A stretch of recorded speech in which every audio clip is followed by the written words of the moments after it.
couple of months. I gotta get back to focused training and stuff. Well, it looked like a couple of the guys that I've been teaching some sneaky techniques to did pretty well. Cool. Yeah, I think for next year I'm gonna say I need to put stuff on my calendar to be Mm-hmm. able to actually do it. Mm-hmm. So I'm gonna put, maybe once a month going up to Chantilly. Yeah, come on Saturdays. Just come Saturday. Like the Saturday open mats are Yeah. those are a good what do you call it? Those are a good self assessment because you'll Yeah. get a wide range of people, like a wide range of people to roll with. You get like the hyper fast skilled guys, the Mm. heavy power pressure Mm. passing guys. You get Yeah, I'll see jerks. if I could make it. Because Saturdays, my wife usually has like dance classes, but That's right. I will see if I can make Saturdays. Or you can come to Grindhouse with us on Sunday. True. Yeah. That Sundays when I usually I may actually alternate Sundays at Grindhouse because I do judo on Sundays. Oh, you do? Um, yeah, so I learned something about judo. Like there's a sensei there, and he was watching me. He's like, because I always have a hard time in randori, doing any throws and stuff. I was like, I need to be more confident, and he was watching me. He's like, I see the problem. He's like, your hips are too far back. It's Yeah. a classic, BJJ thing. It's Mm-hmm. like your hips are too far back because you're afraid of being thrown. And I was like, yeah, that's true. And he said it's more about movement. So it's you stay close to them. If they try to throw you, you move out the way as opposed to keeping your hips back so that they can't get to your legs or anything. It's like, oh, that's an interesting tidbit. Mm-hmm. Well, I mean, if you look at most judo throws, except for sweeps and sacrifice throws and maybe a few more, A close up, you gotta yeah, get your hips close. Yeah. yeah. Um, if you watch it, for the fellas like me who have bad knees, if you watch me do randori with like the bigger guys, Mm, when they come in, as soon as they start shoving their hips in, I block it. Like I literally just mm, palm their hip so they can't come in as much as they want to. Is it mm, effective? Momentarily. Does it save my bacon? For a second. But yeah, it's enough for them to abandon it and try something else. yeah. So, anyways, let's begin. We'll let Yana in when she gets here. Cool. My throat's hurting already. It's the Booze and Mm. BJJ podcast. It's episode 50. My throat hurts because I got cut. Surgery. Anyways, We we have reached a milestone, a milestone. Episode 50. episode 50. We reached through, actually, another fun fact. Out of all three social media bits that we pop up in, we reach about 150 people weekly. Nice. Tell your friends to tell your friends. And tell your friends that I look like a pirate with a beard. I don't know. Anyways, yes, so my week has gone interesting. Um, I trained a little bit after taking a 2 week break. Came back, had throat surgery, and now I'm taking Mm. another 2 week break, just as I was getting back into the swing of things. Yeah, I Um, feel you. yeah. Oh, interesting thing. I learned some interesting takedowns from a Russian Thai. Good in gi and no gi. Do you know what that is, Wale? Okay, no, I have No, no no, clue. no. Russian Thai. Yeah, yeah, the behind the head and then the arm behind the tricep. No, That that's a collar or tie. I call it a I've Russian I've tie. heard of I've heard of Russian Thai. Yeah, I've if I see it. you grab the arm and secure it. Mm, With both arms. You're kind of like on your opponent's side. yeah. If you can envision that, yeah, I learned like some good sequences from there. So Nice. I like to arm drag, so it's kind of useful if I have to adjust if someone tries to counter my arm drags or whatever. But anyways, I cannot drink tonight again because Boo. I have a gout flare up and drinking would be bad. So, Wale, how's your week going? Yeah. Kind of similar to yours, minus the surgery. A couple of weeks ago, I got sick. I had a cold, and I did train. And then right after I started feeling better, I got another cold, so I didn't train. And then this past week has just been hectic, Mm, towards the end of the year, getting ready for Christmas and all that stuff. So I probably have not trained in like 3 weeks. So it's gonna be brutal when I go back. yeah, dude. It's after taking just a week off. Like I was like, Hmm. for me, everything seemed off. Like all my movements seemed off. Timing seemed off. Um,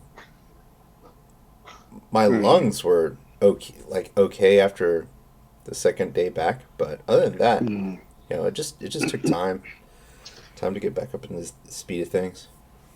Yeah. I really want to kind of hit things hard starting next year. Yeah. Well, maybe not hit things hard, but ramp up. Mm-hmm. Um, Definitely gonna try and do what's it called in summer. Uh, DC Open. The DC Open.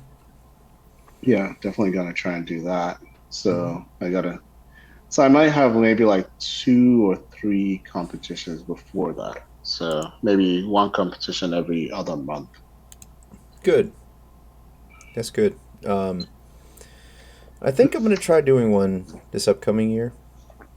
Yep. Um, I've been kind of hesitant to compete because of my knees and stuff, but Yeah. I think they're good enough where I could try one again, anyways.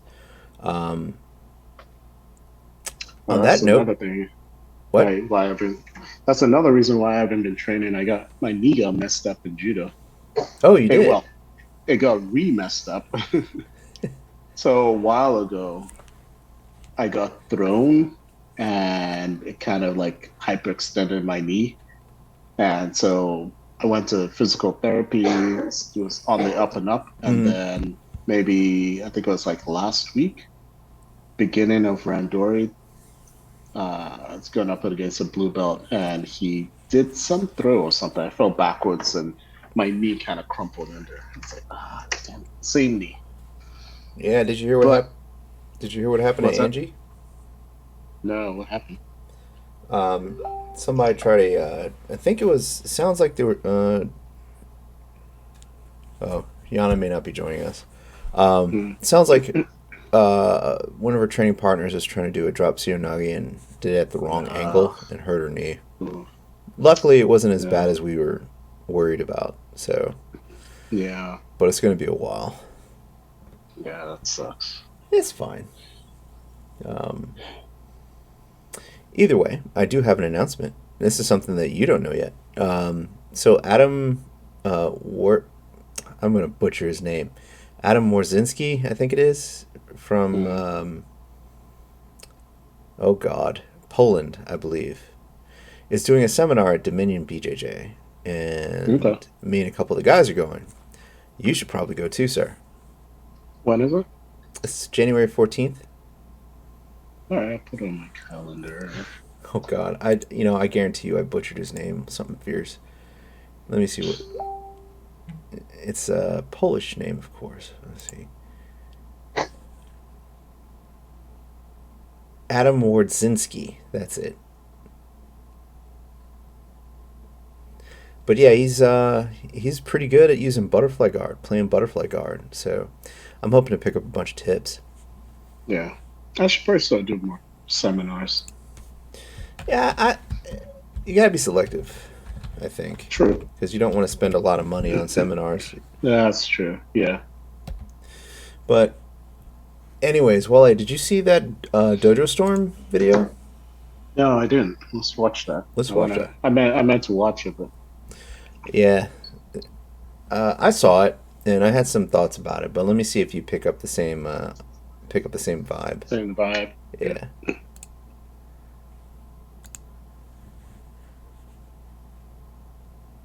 Are you the sensei? I am the sensei. I'm here to challenge you for your dojo. No, you're not gonna challenge. Oop, hold on a second. Oh, it's an Instagram video. Can you see it though? No, not yet. It's not on the screen yet. Oh, hold on. Coming up.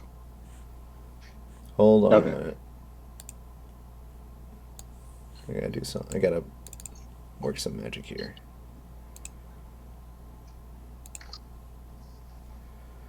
That's not it. Where'd it go?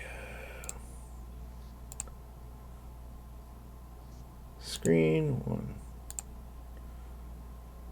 Nobody. I'm gonna challenge you for your dojo. You see it?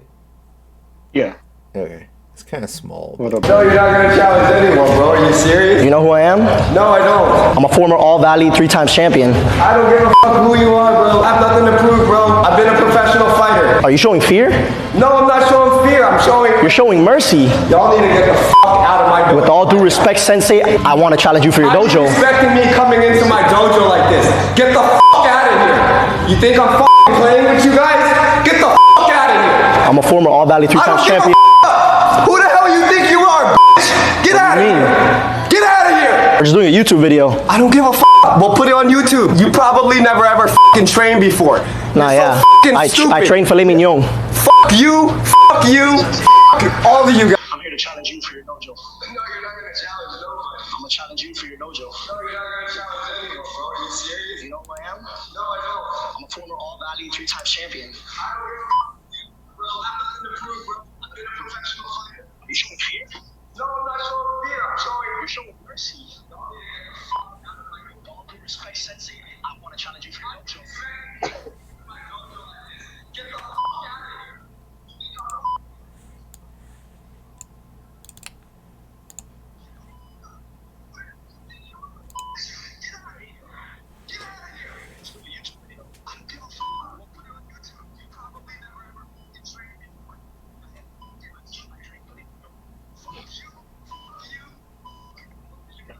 So the crazy thing is that the guy that they dojo stormed is like a legit fighter. If I remember correctly, he's done like MMA fights and all sorts of stuff. And the guys who were pranking him obviously they were kind of risking. I feel like they were risking a little bit too much, like Well, coming in there doing that. I mean, I kind of see it as, they're basically a joke, even if they were, I don't know, maybe not actually being in this situation. I could tell that they're obviously not serious, Right. So that kind of thing, you just kind of want to be like, hey, just, leave. I don't need any of this nonsense. Just leave. That sort of thing. Yeah. Yeah, it didn't look like they were serious. Like if they were serious fighters, then I can see why he'll be upset about it. Yeah, I mean, they walked in wearing Cobra Kai gis, talking about like the All Valley State Championship, and I'm like, Yeah, people who have seen Karate Kid know what that is.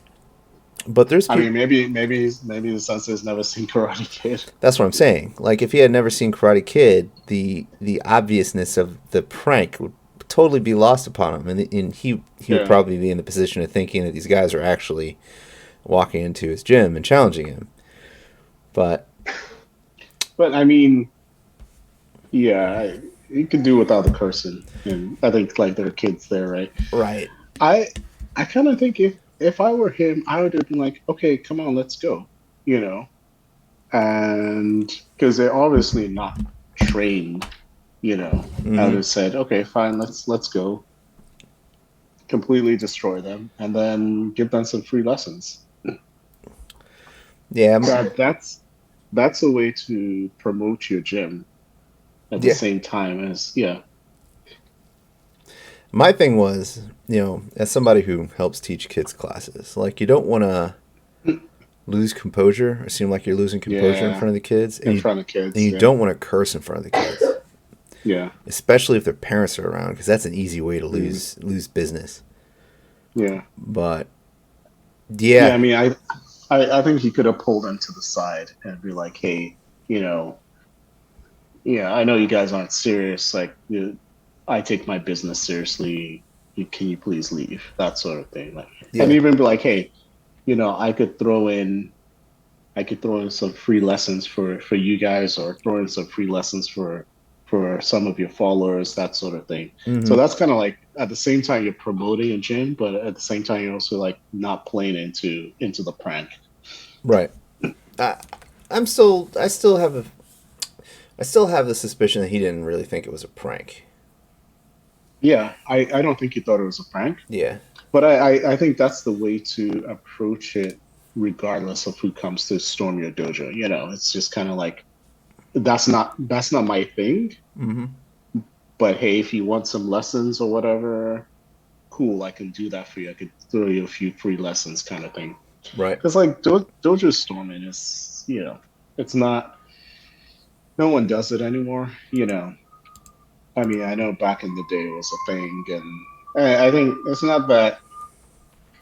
I think that martial arts, especially BJJ, it's well established now that there's no need to, and everyone sort of has their own clientele, so there's no need to dojo storm in order to prove like, hey, my school is better than your school. Mm. I, Yeah, s- so I think dojo storming has kind of evolved in a bit because I do mm, like this past Thursday at Chantilly, we had a guy come in who had a black belt in Taekwondo and also a black belt in mm, Hapkido, and he was wearing a mm, Hapkido gi during our adults class, yeah, and he's very respectful, very nice. But yeah, afterwards, he was like, "Yeah, I thought I could at least." He basically said he thought he would do a little bit better during sparring than what he mm, did, and he yeah. he kind of got rocked.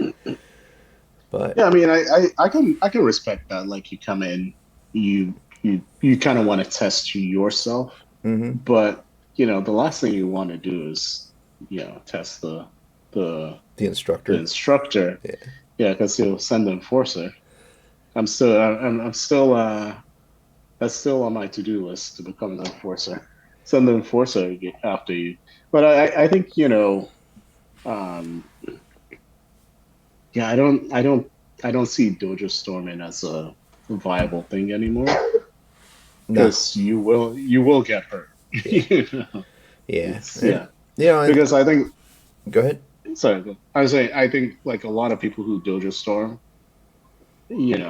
now are people who don't have any training but think that they can take the instructor. hmm But back then they actually did have training, and it's like they had like years of training, and it was like a fight to the end sort of thing. Yeah, I think it seemed like also the way that this particular video played out. It sounds like he was at his gym by himself with simply the kids class. So Yeah, I could see also a scenario where he probably felt like he was cornered with a bunch of guys who were legit challenging him, yeah, and that's just not cool either. yeah. I mean, also it's I guess if you think about it from his perspective, he doesn't know these dudes. They could be aggressive. Who knows what they're coming in there for? And he's got a bunch of kids there. So it Right. could be also a thing where he felt like he had to kind of amp it up Mm-hmm. as a way to show that, hey, don't F with me, because I'm here to protect these kids. You know, Yeah. that could be a thing that he was thinking. Yeah. I mean, if I was in that same situation and somebody walked into Chantilly with, while I was teaching one of the kids' classes, especially the itty bitty kids, and they pulled that, Yeah. and in hindsight, actually in foresight, whatever, me thinking about it as it is right now, I probably would have not been very nice either. Yeah. So, but then again, the parents there are also pretty tough, so I'd have backup. I mean, like you probably have at least like three or four Mongolian wrestlers there that can take the two. Yeah, dude, I feel very safe there. Yeah. Like especially when my kids are running around, I'm like, I'm good. Go forth. Go ahead. I gotta find out when the next like Mongolian festival is. I wanna go. I think it's in June. The next Nodum June. festival. Yeah. So I plan on wrestling in their wrestling tournament. Again, it was a lot of fun. So did you just like do it, or did you train any with Sugi and all of that? Or Well, every once in a while, the guys will come and they'll break out their traditional outfits and they'll mm, start practicing. They don't do it a lot, but it's like once in a blue moon. mm, And the cool thing is, if you're just sitting and watching, they'll like ask you to participate. Like they'll include everybody if you want. yeah, So I've done it before, and me and some of the guys will, like during the judo portion of class will sometimes just play around with Mongolian wrestling a little bit. nice. It's a lot of fun, dude. Like every jiu-jitsu comp I did, I was nervous, I was tense, Mm, up until the point where we started going at it. But when you do during the Nadam festival, when you do Mongolian wrestling, it's outdoors. You know, Well, I think also there's less expectation. You know you're not gonna win. You know. yeah, But with yeah, a BJJ competition, there is a possibility that you win, and yeah. yeah, But there's like a ceremony to it. You go out and you do like a little eagle dance briefly, and then yes, you lock up. I think that helped me calm down, like doing the eagle mm, dance and realizing the closest spectator was probably like 100 yards away, maybe 50. It seemed perception wise, it was a very far yeah. distance, but it was a lot of fun. Um, Yeah, if I ever win the lottery, I'm just gonna quit my job and just train multiple martial arts. yeah. Hold on one second. Hmm.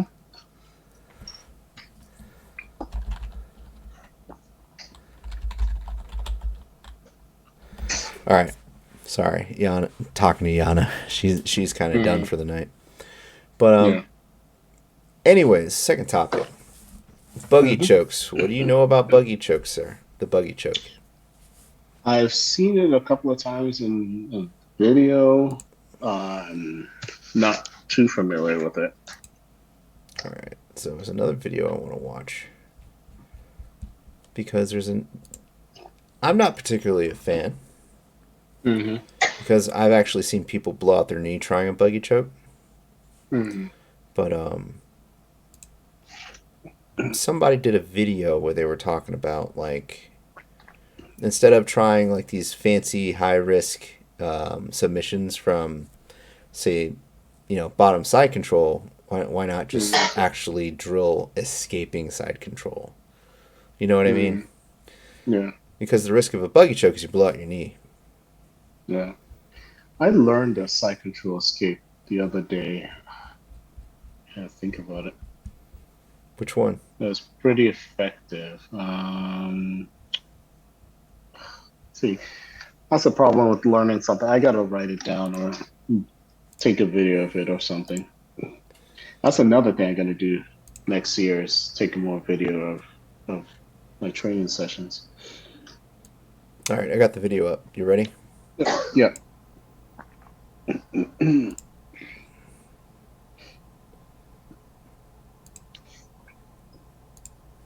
See it? Yeah. It's only about 4 Mm. minutes.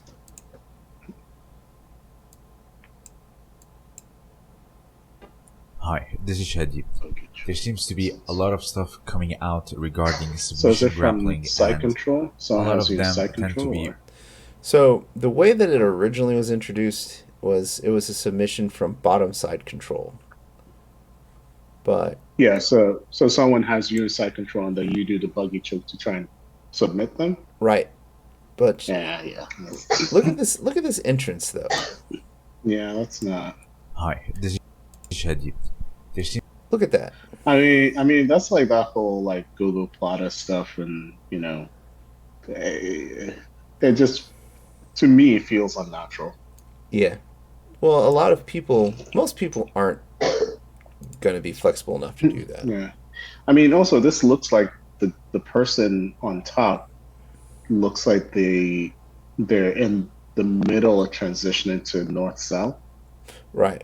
They're not like fully full on side control. Yeah. That's a weird position that doesn't seem realistic though. So the original set of instances of this choke being used was from full-on side control. And then they Okay. came out, people were trying to figure out counters to it. But you know what? Apparently, the counter to a buggy choke is another buggy choke. So there's videos and competitions where somebody in bottom side control is going for a buggy choke, and the person in top side control to counter that just initiates his own buggy choke. And It's then like the best defense to guns is more guns. actually, that's not true. The best defense for more guns is a bazooka. I'm joking. All right. Oh, Seems to be which I recently learned the difference between an RPG and a bazooka. You did? Yeah, it's basically an RPG has like the warhead on the outside, and the bazooka has everything contained within the tube. tube. Thing. Yeah. I was like, huh, that's interesting. I don't think anybody actually uses bazookas anymore. I thought that was just like, No. yeah. Yeah, And because you can't put a bigger warhead on there. Because I was watching a video about anti-tank stuff, so you can't put a bigger warhead on a bazooka. So that's why RPGs are better. Yes.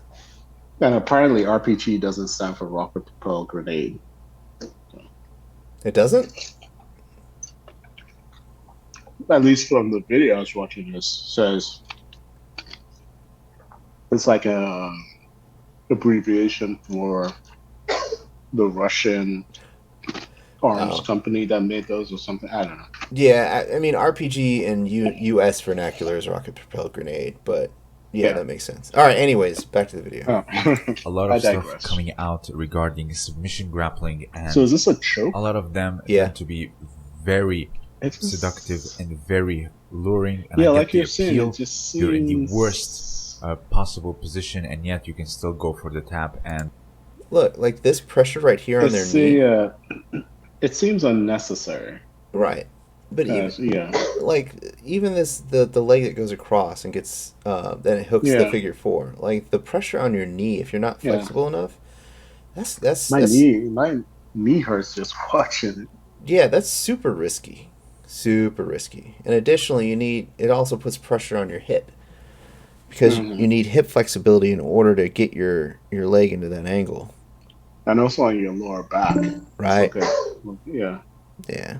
Yeah, I think like you were saying, just learn how to escape from side control. Yeah, That's a basic.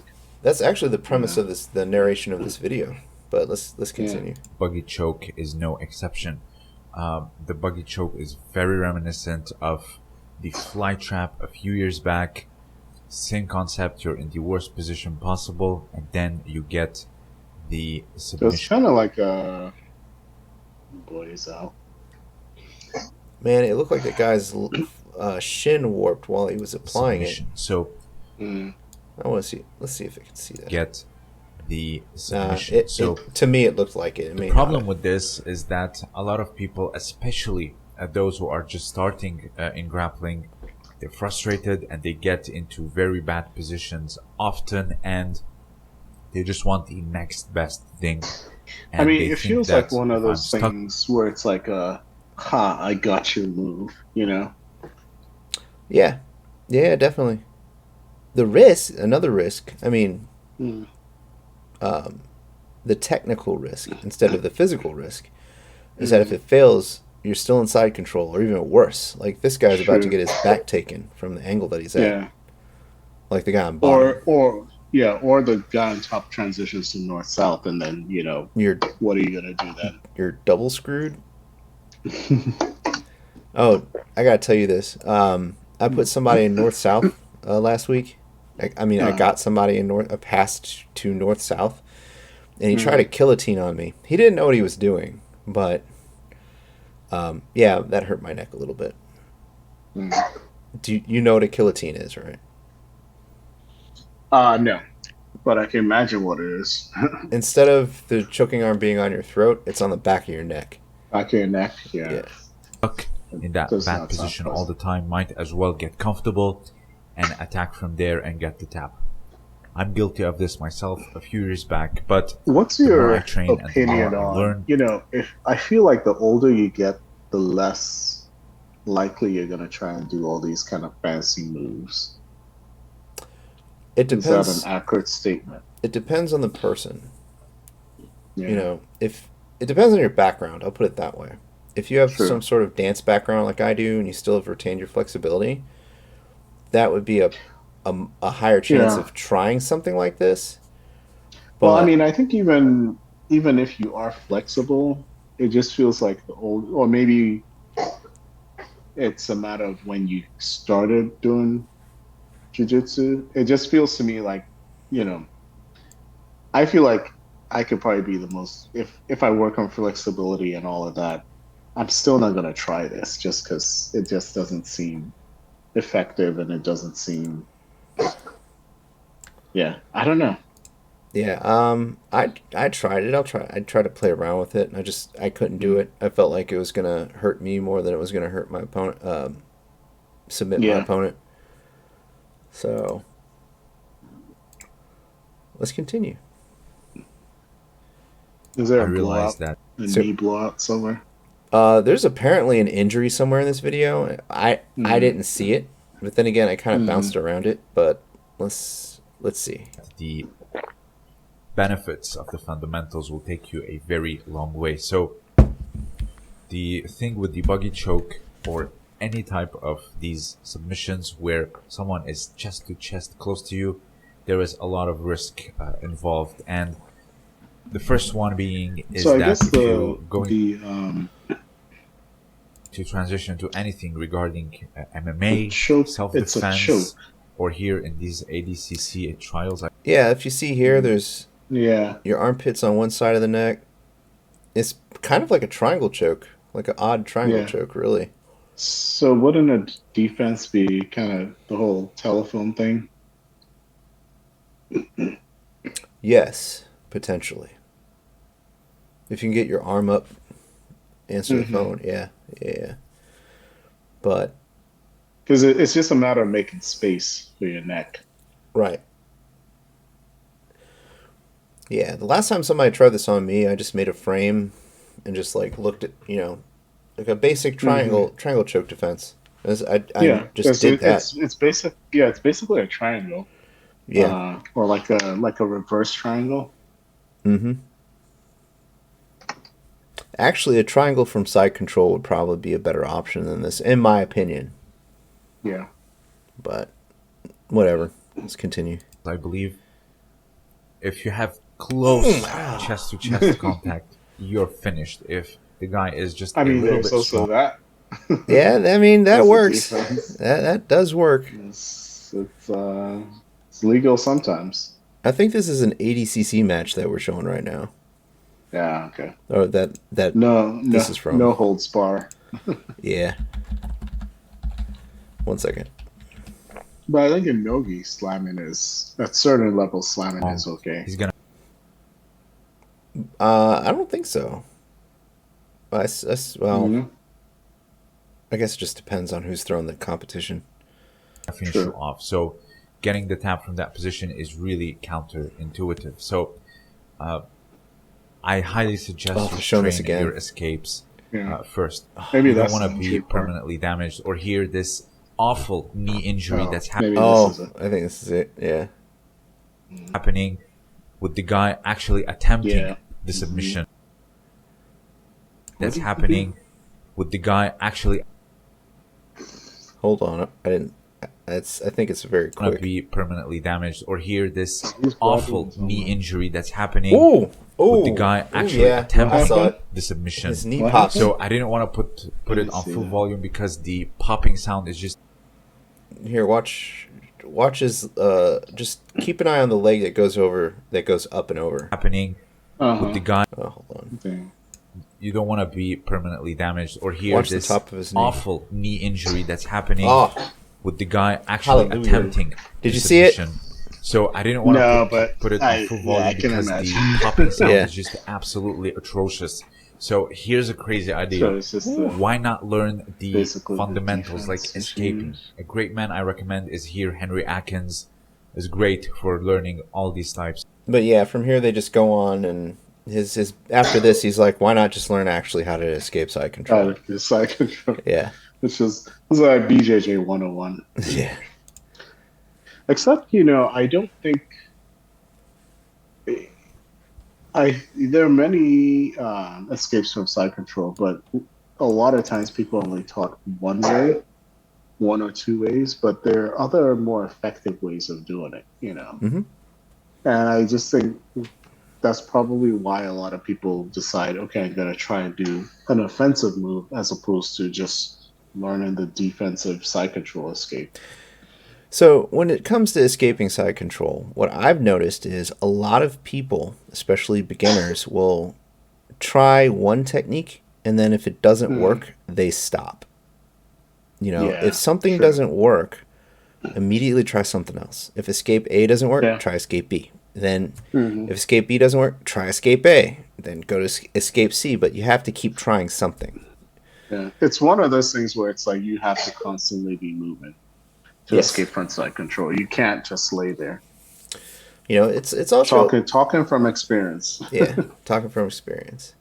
I've actually personally I like the Turkish get up escapes that Marcelo Garcia does, where he palms you and then he'll turn and move, but he'll stiff arm you and try to sit up, and it moves your opponent in one direction or the other. But the concept of it is actually pretty sound. It's where the head or shoulders or hips go, the body will follow, right? Yeah, exactly. So if you're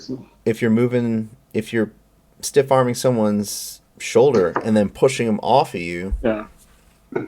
there's I a mean, prime escape right there. So, like, Sugi taught me this thing where, because the classic side control escape is basically the whole bridge and then, try and get them off you. But he was basically saying, just like push their head down towards your hips. And like you're saying, where the head goes, the body will follow. So Yeah. you push them down towards your hips, and then you have all of that extra space, and you could shrimp into them and all that stuff. Mm-hmm. But yeah, don't waste your energy trying to. I think a lot of people try to bench press people off, but just don't waste your energy doing that. Just push them down, their head down further. There is a way to somewhat bench press your opponent off of you, but it involves using your hips and your legs. Yeah, exactly. Yeah, I mean, you need to basically bridge, and then when you're coming down, you need to keep your arms up to kind of create that space between you and your opponent. Yep. So, All right. but yeah, I Hold mean, on. you okay? Yeah. Let me. I got my foods here, so give me like 2 minutes. Oh God! All right. Well, while we're waiting for Wole to stuff his face, if anybody in chat has any questions for me, go ahead. Otherwise, yeah, I am just gonna sit here and explain a few things. Now, just for our viewers, right? The buggy choke that we were just talking about is kind of like it's a more unorthodox, somewhat controversial technique in Brazilian Jiu-Jitsu. So, when you get pinned in Brazilian Jiu-Jitsu, like especially if you're in what's called side control, if you are the one that's being pinned, your job is primarily is to escape. Your secondary job is to try to submit your opponent. So, but with what people are doing with this buggy choke technique is that they're going straight to option B, which is to submit their opponent. But like we've discussed, and like what I pointed out, there's several risks to it. And most of those risks involve self-injury. The secondary risk involves being caught in a worse position than you are already in. So, for example, when you're in what's called side control, where your opponent has totally cleared your legs and they're basically kind of like in an L shape, so to speak, chest to chest with you. That's a bad position. But a worse position is if somehow your opponent gets on your back and you're facing away from them. So if they're on you like a backpack, your primary and secondary forms of defense are all facing away from your opponent. So you're in a severe disadvantage at that point because you can't really grab them and pull them off. You can't use your legs, and life is gonna suck at that point. But anyway, so instead of where did he go? He left me. I am so sad. But either way, so instead of just learning the basics and learning how to get out of the bad position, buggy choke kind of like erroneously fills that gap, so to speak.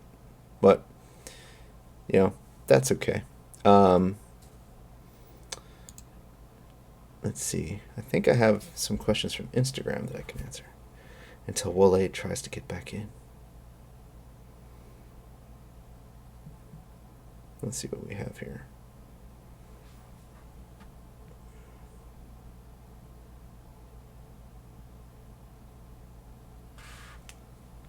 All right, this question is from Jason Johnson? That's an odd name. Whatever. All right, so how would you handle a training partner that believes he has to go 100% at all times and has almost injured you multiple times during the week? That's easy. Have your coach talk to him, and then don't partner with him again if he doesn't calm down. We recently had a young man who was under the belief that he had to train at 100% intensity in order to improve his skill. Now, that's not necessarily true. In my opinion, most people... Oh, here's Wole again. Hold on a second. I'll continue answering the question. In my opinion, most people actually learn by using a less intense drilling method, or like when they're practicing drilling, sparring, etc. They actually learn by using about 60% intensity. Once you pick it up to about 100%, you're going all in, and in my opinion, your avenue for improvement and growth kind of goes down. As you get better, you can pick up your intensity, but by the time you're going 100%, that should be like competition mode. The risk of injury, especially if somebody else... I would say by the time you go 100%, that's survival mode. Yeah. I would say, like, what's up? It looked like Zoom muted me, but it didn't. That's weird. What were you saying? Yeah, I would say competition, you're probably doing like 90%. Mm-hmm. Survival, it's all, 100, 110%. Right. Yeah, I can see Because that. I mean, at the end of the day, I want to have fun in the competition. And I feel like if I'm going 100%, there, like you're saying, there is possible injury to the person you're competing against, and there's possible injury to yourself. Yeah. Yeah. Well, like with the situation with Angie, that poor young man that injured her. Mm-hmm. His methodology was go 100% and All the time. all the time. Yeah. Yeah. I mean, if it felt unsafe to me, I will stop mid-roll and be like, I'm good. Man, that's another piece of advice I've been giving people. If you're partnering with someone who's dangerous, get up and leave. Yeah. And the thing is, like, you could talk to them and say, hey, let's kind of bring it down a notch. And if they keep going, and they're like, oh, whatever, and they keep going, then you're just like, because at the end of the day, you don't want to do anything to injure yourself where you're going to be out for weeks, But not saying like Angie should have like stopped it or whatever.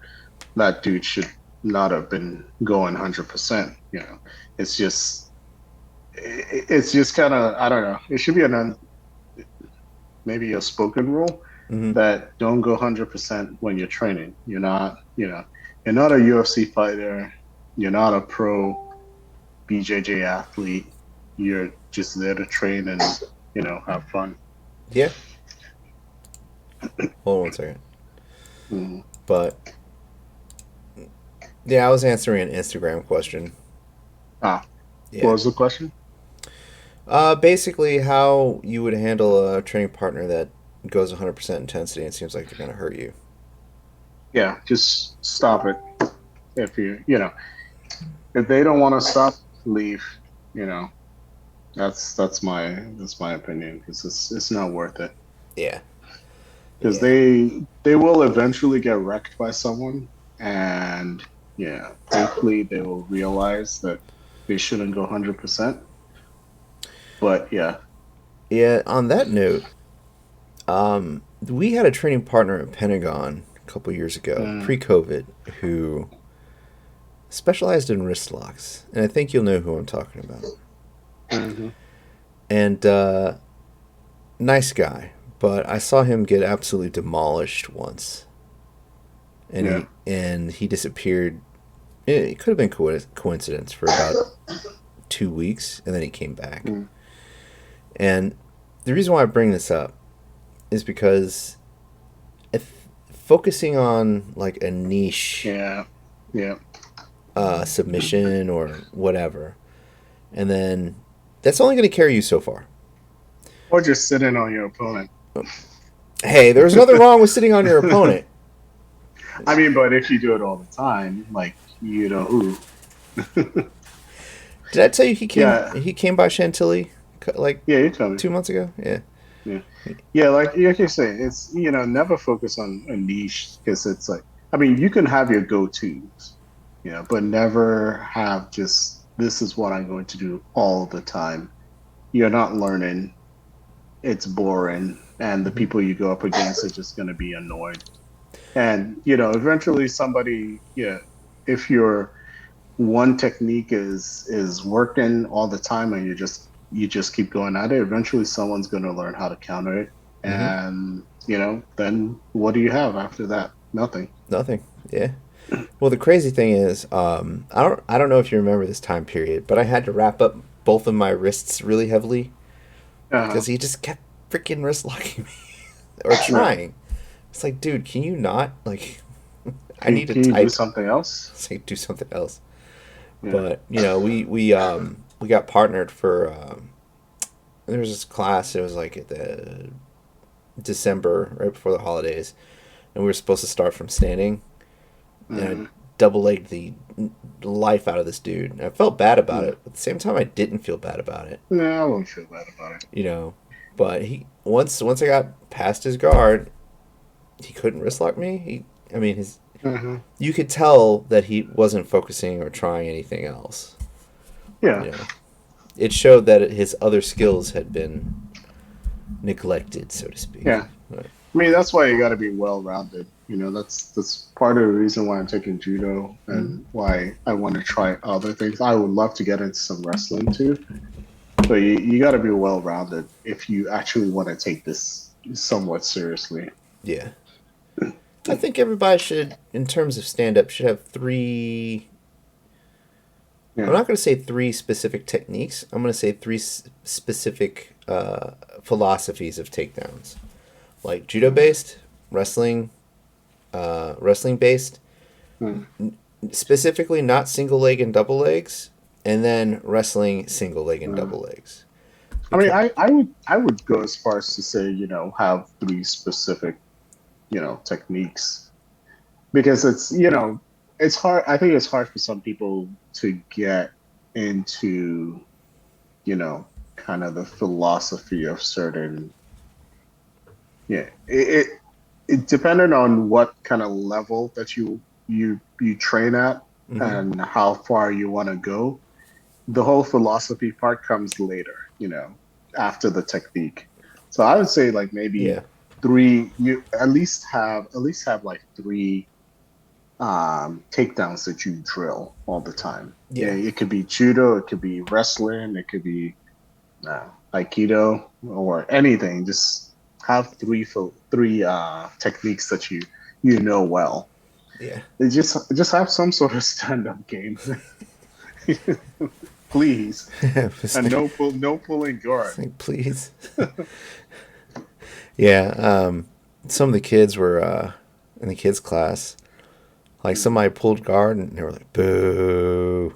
It's like, The kids boot. hey, I was like, "Fellas, don't do that. Like they're sparring." Oh, did the kids boo another kid or the kids boot an adult No, it was who another pulled kid. guard? It was Oh. another kid. I mean, but understandably, you it's Sugi's place, so you can't pull guard. At least learn some judo. Mm-hmm. Yeah. Yeah, I, I don't know. I, I think that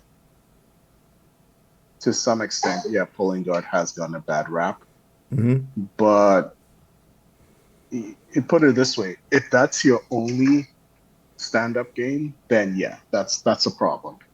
But if it's one of those things where it's like a last resort, then it's fine. Like I've done that as a last resort. I Mm-hmm. pulled guard against this dude who was a judo practitioner. I could tell by his stance and everything, and I wasn't trying to get thrown, so I Mm-hmm. pulled guard, which is it was a tactical decision, but have more than pulling guard in your game. I think there's a place for pulling guard. Like There if is, if if you're squared up with someone and you know that their takedowns are way better than yours, yeah, just yeah. yeah, pull guard. Yeah, that's what I'm saying. It's like it's fine to pull guard, but don't let it be the first thing that you do. You come out there, you're competing, try some throws, try some takedowns.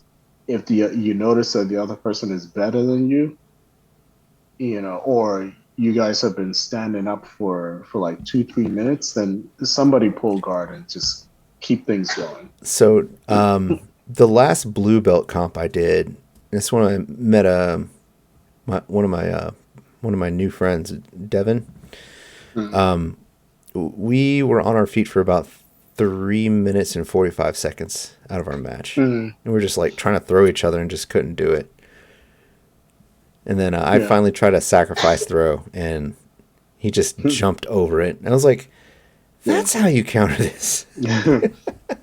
So yeah, my last competition, we were on our feet. One of the matches, also, we were on our feet for about 2 minutes, and then he eventually pulled guard, and I passed it his guard, but one of us had to do it at some point. Yeah. Well, I guess the cool thing was there was this takedown I was just trying over and over again, and I was like, I was thinking about it for a little while. I was like, how would I counter this? Because I knew that people would. I was started. I started. Rather, I was operating under the assumption that if I did it enough, other training partners of ours would start doing it as well. Mm-hmm. But nobody ever picked it up, and then Devin just brilliantly countered it, and I was like, "That's how you do it." Okay, got it. Yeah. But it's a good. Go ahead. No, sorry. Another thing that I've learned from my coaches, like never try to reach for someone's lapel with your lead hand, and that's like a really interesting and important thing, because it's like he says, basically once you reach with your lead hand and they grab that hand's gone. It's like, and that's your power hand, so it's really hard to get out of stuff like that. So what he's saying is basically lead with Lead if with your you're in. offhand. Yeah, so it's like if you're going to go for someone's lapel to try and grab them for a takedown, lead with your offhand, because you have so you lead with your offhand to kind of grab lower on their lapel and pull them towards you, and then you can lead with your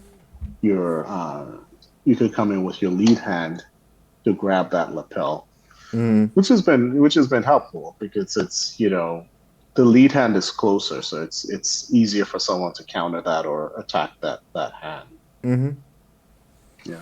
I mean that's basically like when we're grip fighting. That's kind of what I Mhm. do. Yeah.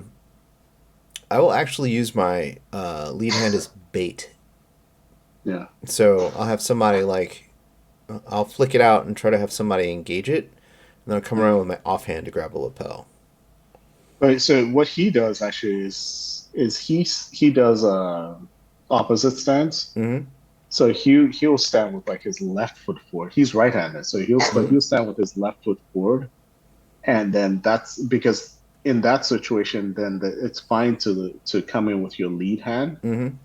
because it's harder for them to counter. So it's interesting. So he'll do kind of a unorthodox stance, Mm-hmm. grab with that lead hand, and then switch his stance, and then go into attacks.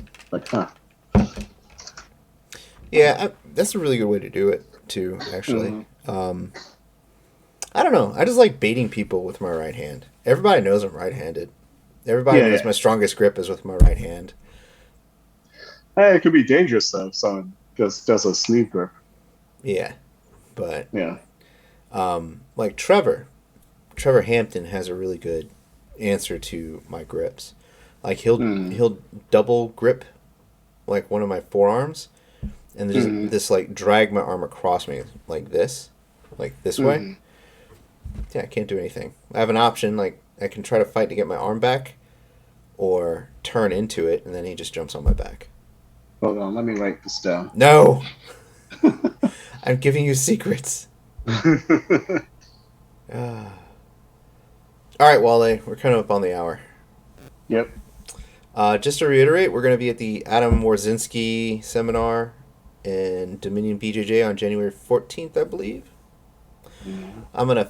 I'm warning you guys, I'm gonna fanboy out because I've been following this guy for a while. Like if he comes over, I might squeal and start clapping like this. Be like, "Oh my God, it's Adam Warzinski!" But yeah, Sign my chest. I'm gonna have him sign my belt. No, I'm not gonna do that. I might have him sign my gi. No, I'm gonna have him sign my chest. You're right. How did you know that, And Wale? You've just been stalking. tattoo it on afterwards. Yeah. All right, Wale. Final thoughts. Don't buggy choke people. Just learn how to get out of sight control. And if somebody is not, if you're rolling with someone and they're going 100%, you don't want that, stop. Walk away. It's not worth it. Profound. I'm just gonna leave. The Huh? more you know. Yeah. And knowing is half the battle. So I have another announcement. I'm out of rum. Finally, What? my rum is no more. I gotta So send you some rum. no. When I Yes. can actually drink in 2 weeks, I want whiskey. Do you do mezcal? Uh, yes. Okay. I'm gonna pretend like I know what that is. We need a podcast where we're all sitting down in the same place. We can do that. We gotta make it happen at some point. Yeah, I volunteer your house. Hey, hey, I'm all for it, man. Yeah. All right, I'm out of here. I gotta go to Walmart. All right, see Bye. ya. See your fans. Bye, everybody. Bye.